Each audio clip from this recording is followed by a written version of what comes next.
Alors, a priori, un produit qui permet de lutter contre la pollution intérieure de l'air. Bon, alors déjà, le site, on ne sait pas trop ce qu'il vaut, mais bon. Mauvaise odeur et des composés organiques volatiles COV. Bref. Donc on nous dit qu'il faut aérer régulièrement le logement. Le matin tôt ou comme ça ou en fin de journée ou je sais plus.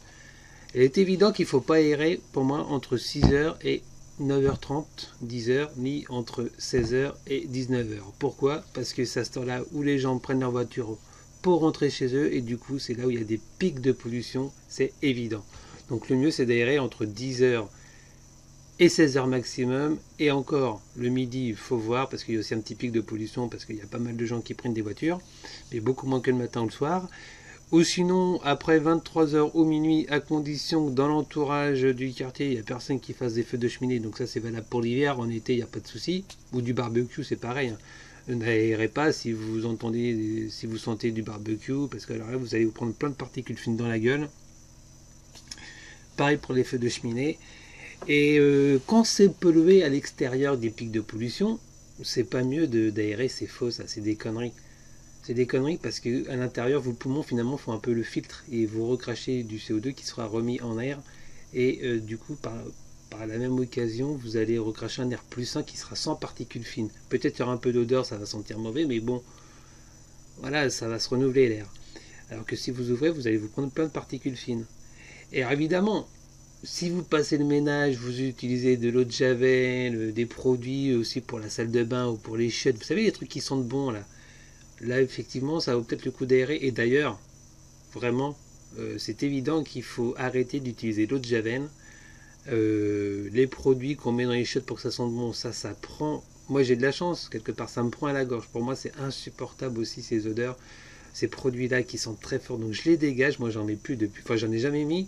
Mais quand je vais chez des gens qui en ont, c'est une infection, c'est irrespirable. C'est vraiment, des fois c'est vraiment très fort. Le javel, j'en mets pas depuis des années, il n'y a aucun problème. On nettoie à l'eau avec une pointe de savon, si c'est un peu résistant. On n'est pas malade pour autant. Donc le javel, c'est de la connerie. Il n'y a aucun problème là-dessus, sauf évidemment si quelqu'un a dégueulé, là on va mettre un petit coup de javel.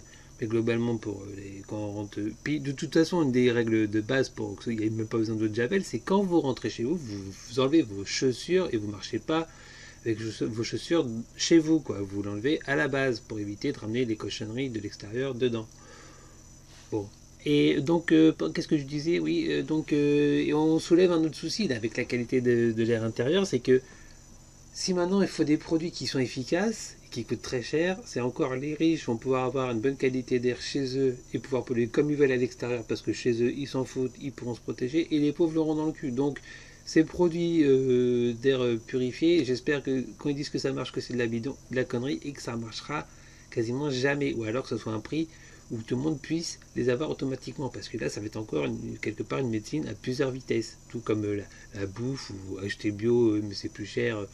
Là on mange moins bien, c'est l'argent a quand même, plus ça va dans cette société, plus l'argent fait la différence sur ceux qui vont crever tôt et ceux qui vont pas crever rapidement. Donc ça c'est pas très juste, c'est même assez inadmissible, comme quelqu'un qui a une voiture avec plein d'options et qui pourra appeler les secours automatiquement alors que quelqu'un qui a une petite voiture il pourra pas.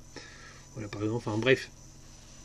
Pour revenir au niveau de la qualité donc, de l'air intérieur, évitez d'utiliser des produits chimiques, évitez d'acheter du neuf parce que tout ce qui est neuf c'est forcément plein de coves, on le sent bien au meubles qu'on achète, hein, pareil dans une voiture neuve, on dit oh ça sent bon la voiture neuve, mais en fait ça sent la cochonnerie, ça sent le cove à donf, la colle dégueulasse. Pareil aussi pour la litière de chat, mais ça, différentes étapes, ça sera des petits sujets à traiter à part, mais globalement, qualité d'air intérieur, il faut bien comprendre que dans les écoles, en plus, c'est très peu contrôlé, même si grâce au Covid, ça commence à être contrôlé.